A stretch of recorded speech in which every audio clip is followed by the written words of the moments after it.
हाय दोस्तों, स्वागत है आपके पसंदीदा चैनल जी के बाई युवराज में दोस्तों। और साथ साथ में यूरोप महाद्वीप के पार्ट 2 में भी आपका बहुत बहुत स्वागत है दोस्तों। यूरोप महाद्वीप का पार्ट 1 हो चुका है। अगर आपने नहीं देखा तो उसके लिंक डिस्क्रिप्शन में है, वहां जाके आप यूरोप महाद्वीप का जो पार्ट 1 है उसको भी देख सकते हैं। आज पार्ट 2 है। आज हम यूरोप महाद्वीप के बारे में बहुत सारी जानकारी प्राप्त करेंगे। तो दोस्तों, इसके लिए आपको वीडियो को लास्ट तक देखना पड़ेगा। दोस्तों, बिना देख साथ वीडियो शुरू करते हैं। दोस्तों, यूरोप महाद्वीप का पार्ट 2 में दोस्तों हम सबसे पहले जो यूरोप महाद्वीप प्रमुख नदियां हैं वो देखेंगे। क्या देखेंगे? प्रमुख नदियां दोस्तों हम देखेंगे।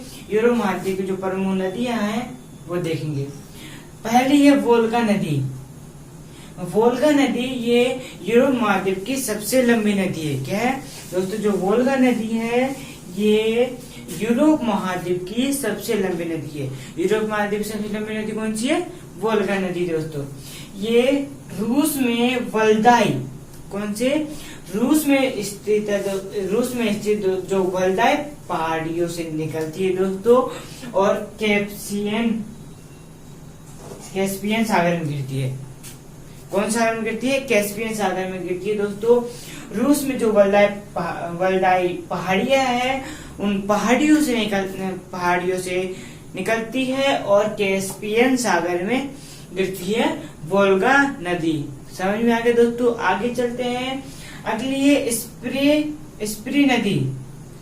स्प्री नदी के किनारे दोस्तों बर्लिन शहर बसा हुआ है। कौन सा शहर बसा हुआ दोस्तों? स्प्री नदी किनारे बर्लिन शहर बसा हुआ है दोस्तों। जो बर्लिन है ये जर्मनी की राजधानी है, जर्मनी देश की राजधानी है दोस्तों बर्लिन। दोस्तों जो बर्लिन है ये स्प्री नदी के किनारे पर बसा हुआ है। जो बर्लिन है ये जर्मनी देश की राजधानी है दोस्तों। आगे चलते हैं दोस्तों। जो स्प्री नदी है ये राइन नदी की सहायक नदी है। कौन सी नदी की सहायक नदी है? राइन नदी की सहायक नदी है दोस्तों स्प्री नदी। स्प्री नदी किनारे बर्लिन शहर है। समझ में आ गया? आगे चलते हैं। अगली है रूहर नदी। रूहर नदी दोस्तों रूहर नदी दोस्तों की बात करें तो रूहर नदी में दोस्तों बिटुमिन्स कोयला भंडार है। क्या है? बिटुमिन्स कोयला भंडार है दोस्तों रूहर नदी में। समझ में आ गया? आगे चलते हैं। यूराल नदी। यूराल नदी दोस्तों यूराल पर्वत से निकलती है और कैस्पियन सागर में गिरती है। कहाँ गिरती है दोस्तों? यूराल पर्वत से निकलती है और कैस्पियन सागर में गिरती है दोस्तों यूराल नदी। और यूराल पर्वत से होती है और कैस्पियन सागर में गिरती है। तो दोस्तों जो यूराल नदी है ये एशिया और यूरोप की सीमा बनाती है दोस्तों जो यूराल नदी है ये एशिया महाद्वीप की और यूरोप महाद्वीप की सीमा बनाती है यूराल नदी। और यूराल पर्वत से निकलती है और कैस्पियन सागर में गिरती है। आगे है राइन नदी। राइन नदी दोस्तों ये जर्मनी देश की प्रमुख नदी है। क्या है दोस्तों? जो जर्मनी है देश है उसकी प्रमुख नदी दोस्तों राइन नदी। इसे कोयला नदी भी कहते हैं। क्या कहते हैं? कोयला नदी भी कहते हैं दोस्तों राइन नदी को। दोस्तों यूरोप महाद्वीप का सबसे व्यस्तम आंतरिक जलमार्ग बनाती है दोस्तों राइन नदी। क्या बनाती है दोस्तों? यूरोप महाद्वीप का सबसे व्यस्तम आंतरिक जलमार्ग बनाती है दोस्तों राइन नदी दोस्तों। और यूरोप महाद्वीप का सबसे व्यस्तम बंदरगाह है रोटरडम दोस्तों राइन नदी पे ही है। कहाँ है दोस्तों? जो यूरोप महाद्वीप का सबसे व्यस्तम बंदरगाह है दोस्तों वह है रोटरडम दोस्तों। ये जर्मनी देश के नीदरलैंड में है दोस्तों। रोटरडम बंदरगाह है ये राइन नदी के ऊपर है दोस्तों। राइन नदी में है, राइन नदी पर दोस्तों। वोल्गा नदी देखिए दोस्तों यूरोप महाद्वीप सबसे लंबी नदी है। स्पिन नदी के किनारे बल्टिक शहर बचा हुआ है। रूबर नदी बिटुमिनस कोयला भंडार है इसमें। यूराल नदी यूरोप और कैस्पियन सागर में गिरती है। राइन नदी जर्मनी की प्रमुख नदी है दोस्तों। अब समझ में आ गया दोस्तों। अब यूरोप महाद्वीप की और प्रमुख जो नदियां हैं वो देख लेते हैं दोस्तों। मैंने पहले ही लिख दिया हूँ ताकि आपका टाइम बर्बाद ना हो। तो शुरू करते हैं। यूरोप महाद्वीप की छठवीं नदी है डैन्यूब नदी। कौन सी नदी? डैन्यूब नदी। ये यूरोप महाद्वीप की सेकेंड सबसे लंबी नदी क्या है? यूरोप महाद्वीप की द्वितीय लंबी नदी है दोस्तों। सेकेंड नंबर की लंबी नदी है डैन्यूब नदी। ये जर्मनी में ब्लैंक फॉरेस्ट क्या है? जर्मनी में ब्लैंक फॉरेस्ट पर्वत से निकलती है और काला सागर में गिरती है। कहाँ गिरती है? जर्मनी जो देश है उसके ब्लैक फॉरेस्ट पर्वत से निकलती है और काला सागर में गिरती है दोस्तों डैन्यूब नदी। डैन्यूब नदी 10 देशों से गुजरती है। कितने देशों से गुजरती है? 10 देशों से गुजरती है दोस्तों। डैन्यूब नदी यूरोप महाद्वीप के 10 देशों से गुजरती है और डैन्यूब नदी 5 देशों की राजधानियों को जोड़ती है। क्या है? 10 में से 10 देशों से गुजरती है और 10 में से 5 देशों की जो राजधानी है उनको जोड़ती है। कौन कौन सी राजधानी देख लेते हैं। इस साइड देश है दोस्तों और इस साइड राजधानियां हैं। यूगोस्लाविया क्या है? यूगोस्लाविया देश की राजधानी है बेलग्रेड। क्या है? बेलग्रेड। ये यूगोस्लाविया देश की राजधानी है बेलग्रेड। और स्लोवाकिया देश की राजधानी है ब्रातिस्लावा। और रोमानिया देश की राजधानी है बुखारेस्ट। क्या है? बुखारेस्ट रोमानिया देश की राजधानी है। और हंगरी देश की राजधानी है बुडापेस्ट। क्या है? बुडापेस्ट। और ऑस्ट्रिया देश की राजधानी है वियना दोस्तों। बेलग्रेड, ब्रातिस्लावा, बुखारेस्ट और बुडापेस्ट और वियना, इन सभी राजधानियों को जोड़ती है दोस्तों डैन्यूब नदी। 5 देशों की राजधानियों को जोड़ती है। समझ में आ गया दोस्तों। आगे चलते हैं। अगली है सीन नदी दोस्तों। जो सीन नदी है ये फ्रांस में सेंट्रल मैसिव पठार से निकलती है। कहाँ से निकलती है? फ्रांस देश में सेंट्रल मैसिव पठार से निकलती है दोस्तों सीन नदी। सीन नदी के किनारे दोस्तों पेरिस शहर बसा हुआ है। कौन सा शहर बसा हुआ है? पेरिस शहर बसा हुआ है दोस्तों सीन नदी के किनारे पर। ये फ्रांस में सेंट्रल मैसिव पठार से निकलती है। समझ में आ गया दोस्तों। आगे चलते हैं। अगली है पो नदी। पो नदी दोस्तों, पो नदी को इटली की गंगा कहते हैं। क्या कहते हैं? पो नदी को दोस्तों इटली की गंगा कहते हैं। पो नदी को। समझ में आ गया। आगे चलते हैं। अगली है ओडरनिस नदी दोस्तों जर्मनी देश की और पोलैंड देश की सीमा बनाती है। कौन कौन सी देश की सीमा बनाती है दोस्तों? ओडरनिस नदी ये जर्मनी देश की और पोलैंड देश की सीमा बनाती है ओडरनिस नदी। समझ में आ गया। आगे चलते हैं। अगली है टाइबर नदी के किनारे पर दोस्तों रोम शहर बसा हुआ है। कौन सा शहर बसा हुआ है दोस्तों? टाइबर नदी के किनारे पर रोम शहर बसा हुआ है टाइबर नदी के किनारे पर। आगे है थेमस या टेमस नदी। या तो आप थेमस कहो या टेमस, कोई भी एक शब्द कहो। या इसे थेमस भी कहते हैं और टेमस भी कहते हैं। टेमस नदी ये इसे ब्रिटेन की गंगा कहते हैं। क्या कहते हैं? टेमस नदी या थेमस नदी को ब्रिटेन की गंगा कहते हैं और पो नदी को इटली की गंगा कहते हैं और टेमस नदी को ब्रिटेन की गंगा कहते हैं। टेमस नदी के किनारे पर दोस्तों लंदन शहर बसा हुआ है। कौन सा शहर बसा हुआ है दोस्तों? टेमस नदी के किनारे पर लंदन शहर बसा हुआ है। समझ में आ गया। आगे चलते हैं। अब दोस्तों ये थी हमारी यूरोप महाद्वीप की नदियां। एक झील देख लेते हैं, लडागो झील दोस्तों यूरोपीय रूस में है। कहाँ है? यूरोपीय रूस में है दोस्तों लडागो झील।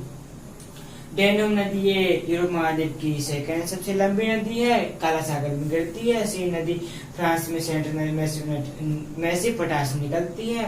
पो नदी को इटली की गंगा कहते हैं। ओडरनिस नदी को जर्मनी और पोलैंड की सीमा बनाती है और टाइबर नदी के किनारे रोम शहर बसा हुआ है टेम्स नदी के किनारे ब्रिटेन गंगा कहते हैं, और लंदन शहर बसा हुआ इसके किनारे पर, और लड़ाको झील ये यूरोपीय रूस में है दोस्तों।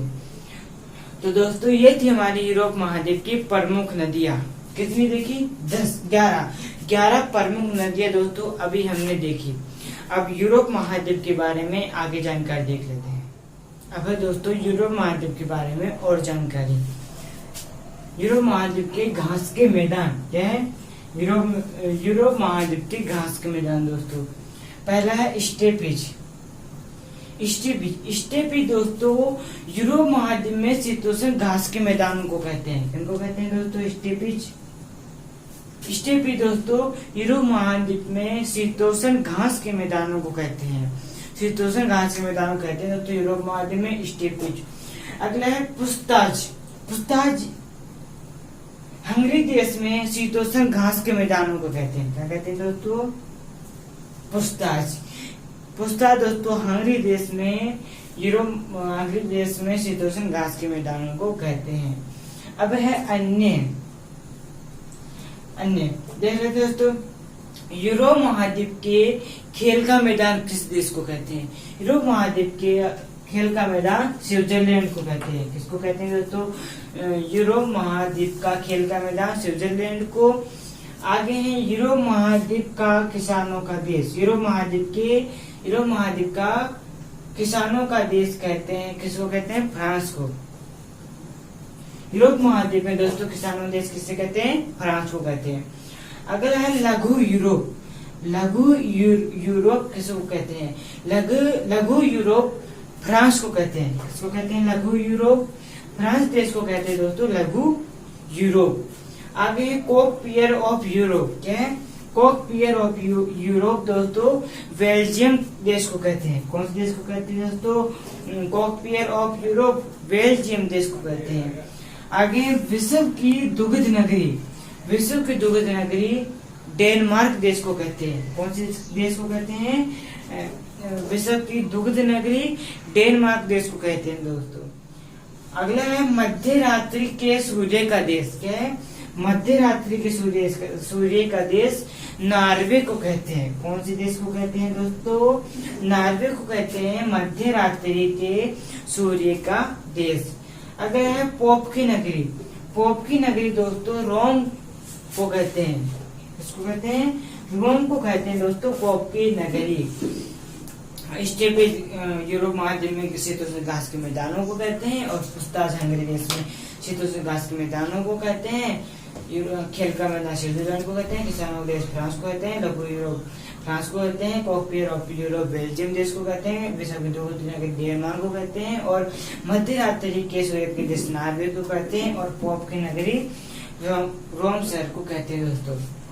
तो दोस्तों ये थी हमारी यूरोप महाद्वीप के प्रमुख घास मैदान और अन्य कुछ। अब यूरोप महाद्वीप के बारे में आगे जानकारी देख लेते हैं। अब दोस्तों यूरोप महाद्वीप के खनिज क्षेत्र एवं औद्योगिक देख लेते हैं। लोटेन क्षेत्र दोस्तों फ्रांस में है दोस्तों। लोहे अयस्क भंडार। क्या है? लोहे अयस्क भंडार दोस्तों यहाँ लोटेन क्षेत्र में। अगला है रूवर क्षेत्र में दोस्तों रूवर क्षेत्र में बिटुमेस कोयला के भंडार। कौन से कोयला के भंडार दोस्तों? रूवर क्षेत्र में बिटुमेस कोयला के भंडार है दोस्तों रूवर क्षेत्र में। आगे मैनचेस्टर दोस्तों, मैनचेस्टर में ब्रिटेन सूती वस्त्र उद्योग। क्या है? ब्रिटेन सूती वस्त्र उद्योग मैनचेस्टर में। मैनचेस्टर की जब बात आती है तो इटली का मैनचेस्टर मिलान को कहते हैं। किसको कहते हैं दोस्तों? इटली का मैनचेस्टर किसे कहते हैं? मिलान को। जैसे इटली का मैनचेस्टर मिलान को कहते हैं, वैसे ही दोस्तों हमारे भारत की बात करें तो भारत का मैनचेस्टर अहमदाबाद को कहते हैं। किसको कहते हैं? भारत का मैनचेस्टर अहमदाबाद को कहते हैं। और दक्षिण भारत का मैनचेस्टर कोयम्बटूर को कहते हैं। किसको कहते हैं? कोयम्बटूर को कहते हैं दक्षिण भारत का मैनचेस्टर। और उत्तर भारत का मैनचेस्टर कानपुर को कहते हैं, जो कि उत्तर प्रदेश में है। कानपुर उत्तर भारत का मैनचेस्टर कहते हैं। और राजस्थान का मैनचेस्टर भीलवाड़ा को कहते हैं। किसको कहते हैं? भीलवाड़ा को कहते हैं। तो भारत का मैनचेस्टर अहमदाबाद को, दक्षिण भारत का कोयम्बटूर, उत्तर भारत का कानपुर और राजस्थान का भीलवाड़ा। और इटली का मिलान, यह है मैनचेस्टर ब्रिटेन में सूती वस्त्र उद्योग। अगला है स्कॉटलैंड। स्कॉटलैंड में दोस्तों शराब उद्योग है। क्या है? शराब उद्योग है दोस्तों स्कॉटलैंड में। क्या है? शराब उद्योग। तो दोस्तों ये था हमारा खनिज क्षेत्र। लोटेन क्षेत्र में आयस्क के भंडार, लोहास्क के भंडार, रोग क्षेत्र में बिटुमिनस कोयला और मैनचेस्टर, इटली का मैनचेस्टर मिलान को कहते हैं। तो दोस्तों ये थी हमारी यूरोप महाद्वीप की खनिज क्षेत्र एवं औद्योगिक। दोस्तों यूरोप महाद्वीप की जो जानकारी थी वो कंप्लीट हो गई है और आज के वीडियो यहीं समाप्त करते हैं। दोस्तों मिलते हैं कल यूरोप महाद्वीप के पार्ट 3 में। दोस्तों अब आज यूरोप महाद्वीप की पूरी जानकारी खत्म हो गई है, समाप्त हो गई, परंतु अब बाकी दोस्तों जो यूरोप महाद्वीप है उसमें जो प्रमुख देश है उनके बारे में कल जानकारी देखेंगे यूरोप महाद्वीप के पार्ट 3 में दोस्तों। तो दोस्तों कल का वीडियो देखना नहीं भूलना। दोस्तों मिलते हैं पार्ट 3 में। जब तक हमारा अगला वीडियो आएगा तब तक अपने माता पिता का ख्याल रखो और आप स्वस्थ रहो, व्यस्त रहो और मजे में रहो। मिलते हैं अगले वीडियो में, तब तक के लिए सभी दोस्तों को जय हिंद, जय भारत।